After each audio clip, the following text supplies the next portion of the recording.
What's up, everybody? Thanks as always for supporting the show. It would mean a lot to me if you would take a second to scroll down and hit that subscribe button to the Hoops Tonight YouTube channel, and then follow me on social media on TikTok, Instagram, and Twitter so you guys don't miss any of our content over the course of this season. All right, let's talk some basketball.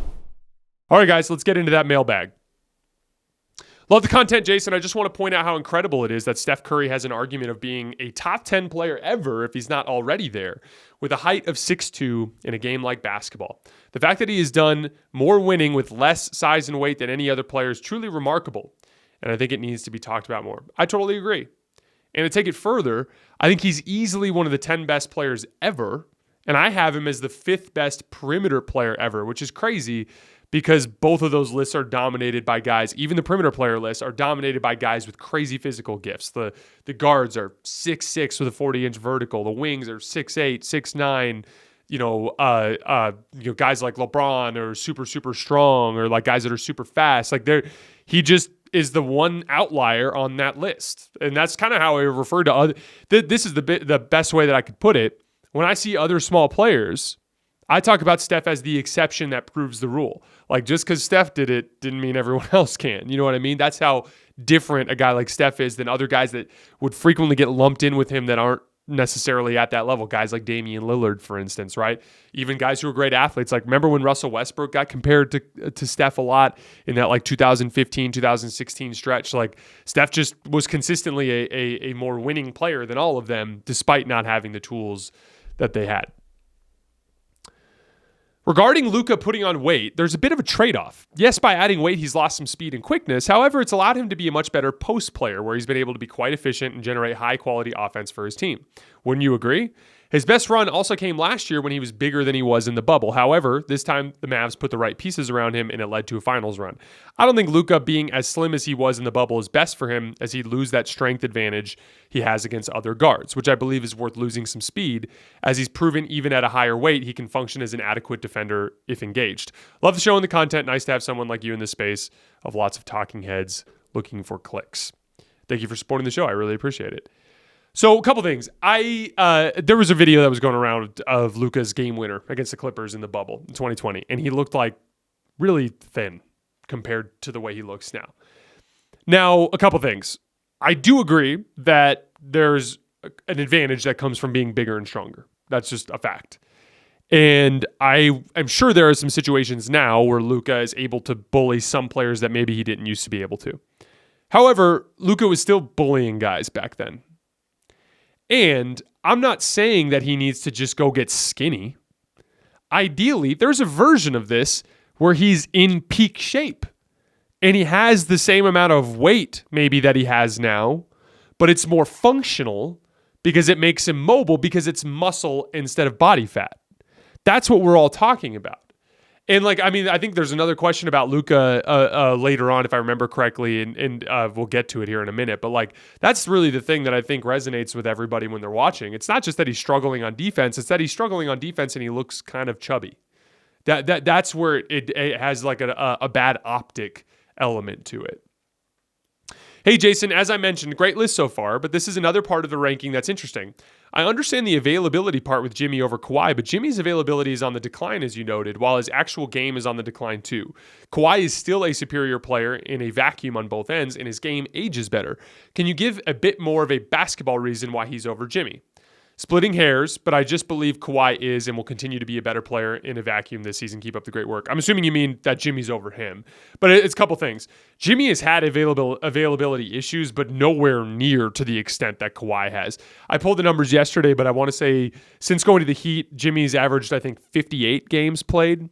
And then I want to say Kawhi is around 43 games played since the bubble. So the availability issues, they both have had issues, but Kawhi issues have been far more substantial.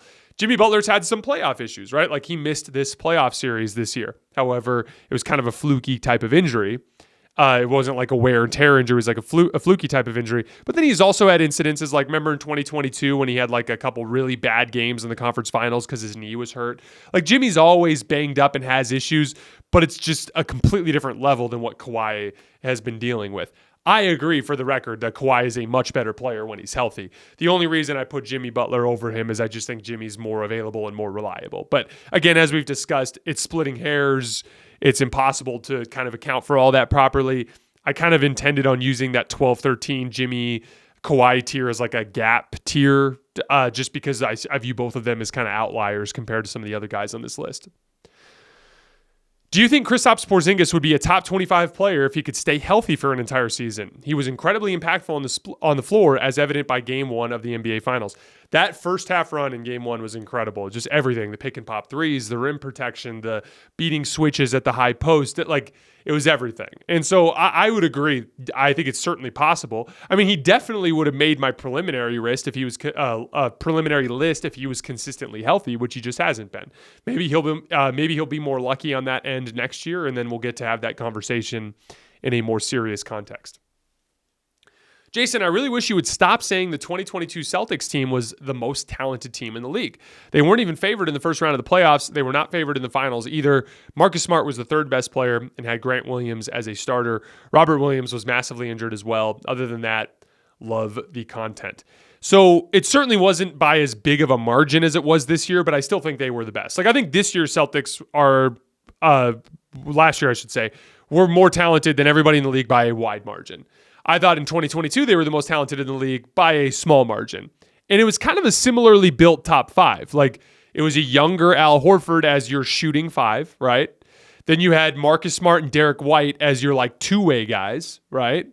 And then you had Jaylen Brown and Jason Tatum, which, by the way, it was a much better version of Jason Tatum at that point. Like, Jason Tatum was a very good playoff player for the first 3 rounds of that playoff run. He was a much lesser version of himself, especially on the offensive end in this past season. They also had a big look with Robert Williams. It's very different than Kristaps Porzingis, but they had that as a big look. Now, again, I don't think it was by a wide margin, but I do think that Celtics team was the most talented team in the league.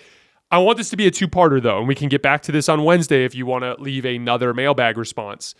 But who would you have ranked? Like, which team do you think was more talented than the 2022 Celtics? Let me know in the comments. We can get into that on Wednesday. Hey, Jason, you were by far my favorite NBA YouTuber and probably the best basketball mind in the media. That's very, very nice of you to say. Do you think that Max Christie, Austin Reeves, D'Lo, Gabe Vincent can be a sufficient backcourt if Max Christie can contribute to some of the defensive and athletic worries, especially if Vanderbilt is healthy this season? I think healthy Gabe and Vando with Max Christie kind of in just like a larger role, I think that certainly would help them in the regular season context, just simply because like you're eating innings over 82 games. And like Gabe was out most of the year. Jared Vanderbilt was out most of the year. Max Christie was on the fringe of the rotation for lesser players most of the year. And so by kind of infusing that into the roster, that will certainly help. But none of those guys are what I would consider to be like rock solid two-way starters. Right? Like that, and rock solid two-way starters, these are the guys that you see on these championship teams. Guys like Derek White, guys like Kentavious Caldwell-Pope on that Nuggets team, guys like Aaron Gordon, going back to the Warriors, like what Andrew Wiggins was before he declined, right? Like those are what I would consider to be rock solid starters. Klay Thompson, circa 2022, was kind of a rock solid starter. Going back to 2021, a guy like Brook Lopez, rock solid starter. The Lakers just don't have that outside of Austin Reeves, LeBron James, and Anthony Davis. And so even though Gabe and Vando and Max Christie supplement specific needs in terms of perimeter defense, they have other issues that they bring to the table, right? Gabe is small and is kind of a streaky shooter. Jared Vanderbilt's a very limited offensive player, right? Max Christie is very, very young and struggles when he puts the ball on the floor to make decisions, right? And so there's a lack of reliability on a consistent basis with those guys, which prevents them from being like rock solid starters. But I think you can get away with a Jared Vanderbilt or a Gabe or even a Max starting in a playoff run as long as you get a third star. Like if it was Austin, LeBron, AD, some other star, and then you had a limited fifth starter, that's one thing. But if they can't get like a rock solid star, then I think you need 2 rock solid starters between Austin, LeBron, and AD. Does that make sense? So like, if I'm seeing Gabe or Vando start playoff games for the Lakers, I'm hoping that there's a star in there somewhere that they went after, because otherwise I don't think they have what they need in that starting lineup. But thank you for the kind words and for supporting the show. I do sincerely appreciate your guys' support. And as you guys all know, there's plenty of negativity, especially every time player rankings come around. And so you guys always outweigh that many times over. Jason, the Mavs defense wasn't the issue in the finals. I'd argue that their defense actually held up pretty well. It was the offense that totally collapsed. Luka had a bad defensive performance in the finals, that much is true, but his defense has only improved year over year, and as you pointed out, Boston is incredibly unique in being able to attack in that department. Luka, being a liability on defense, really only showed up in the finals, and he was still the best player on the court while his co-star and supporting cast totally flatlined. And while it's not an excuse, but people are still not even taking into account his banged up knees / playing through injury while carrying the level of offensive load. The criticism of Luka's defense is definitely warranted, but in my opinion, it's gone overboard. And this is the continuation of what we were talking about earlier. I think the main reason that people are pointing to is that it has something to do with his conditioning. Like, he looks like someone who doesn't care about being in peak shape. So then when he gets hurt, people are going to associate it with the fact that he's not in peak shape. And so then that kind of puts a different optic around, like the optics around it are just different, right? I agree that Boston is a bad matchup, and I do think Luka is capable of holding up defensively in the majority of matchups, which is why I still have him extremely high on this list. For the record, when I was ranking Luka on this list, the Boston series didn't have any sort of negative impact on it for me. But we'll get more into that when we get to Luka. Which will not be until next week. That's how high he is up on this list. This is a very good question from one of you guys. What is your personal definition of clutch, and what does a player need in order to be clutch? So, I'd say it's okay. This is I'm missing the second half of your question here. Here it is. I'd say there's two main categories: playing in a clutch game and having a clutch moment, with the truly great players demonstrating both time and time again. As examples, if I need to choose a point guard to come through in a really important game, I'd pick Steph Curry. But if I needed to put a guard on the court to hit a game-tying shot or a game-winning shot, I'd want Kyrie. So this is a super interesting question. Clutch to me is about so many different things.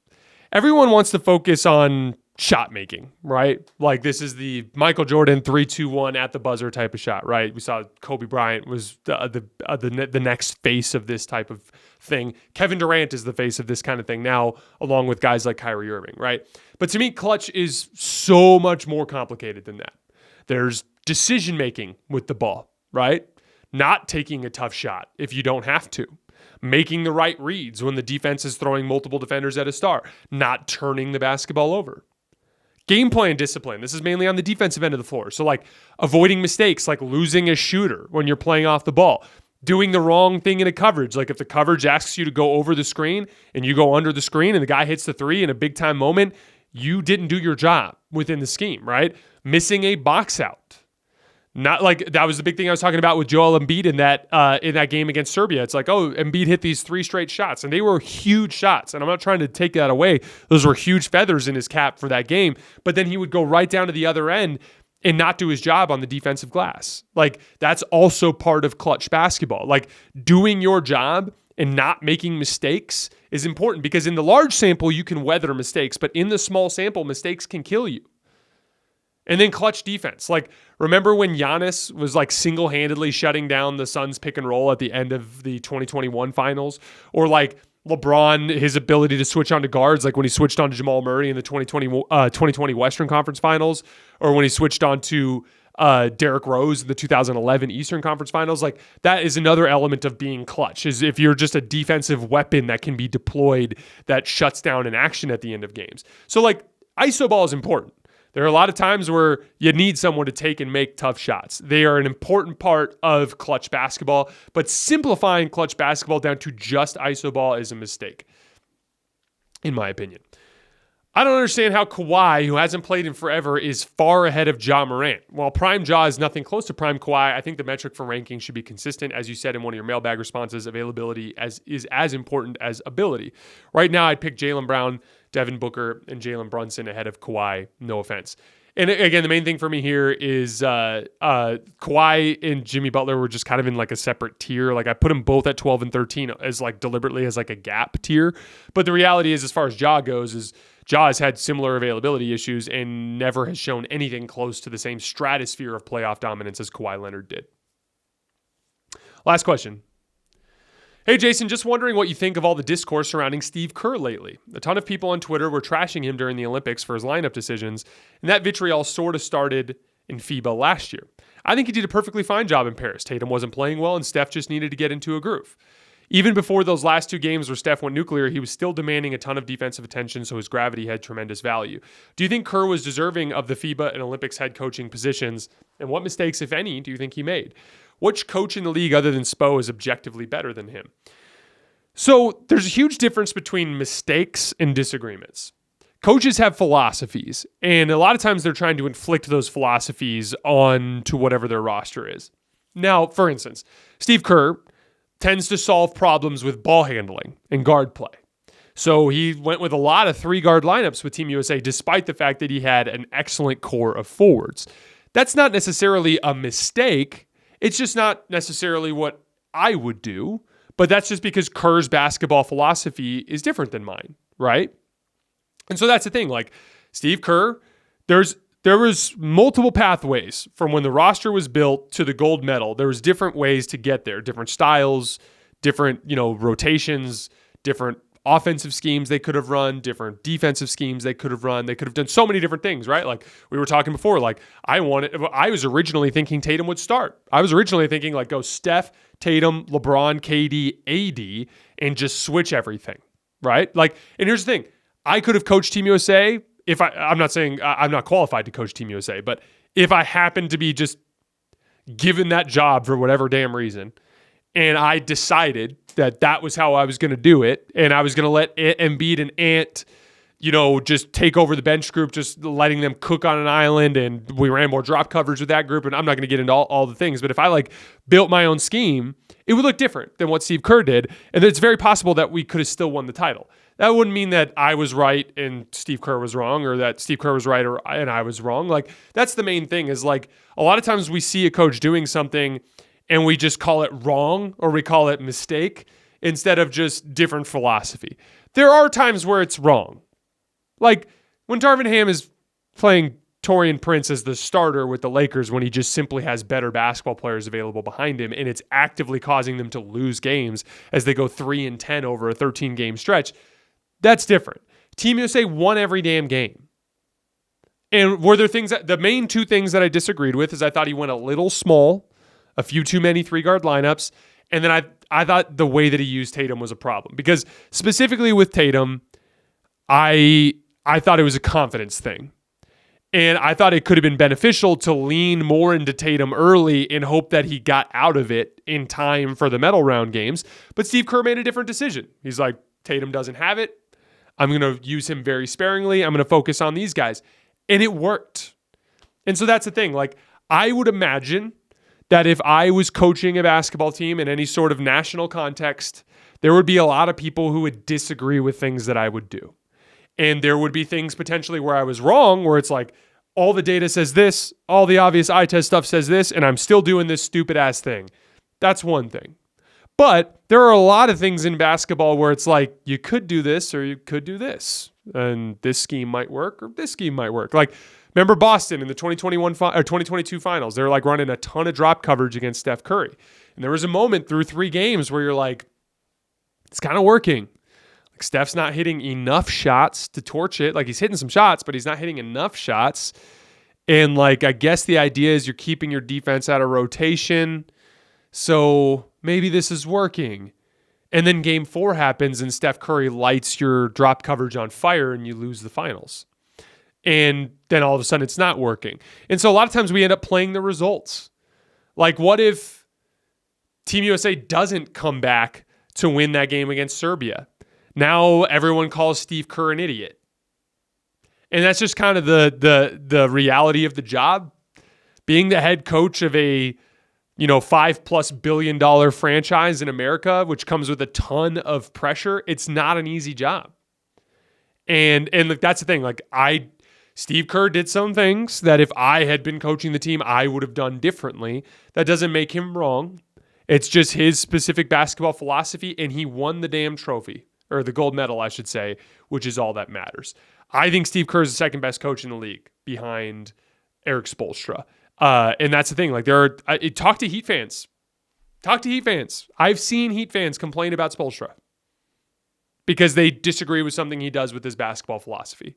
And that's just kind of the reality of the way that job kind of just leads to a lot of criticism, right? It's kind of unavoidable.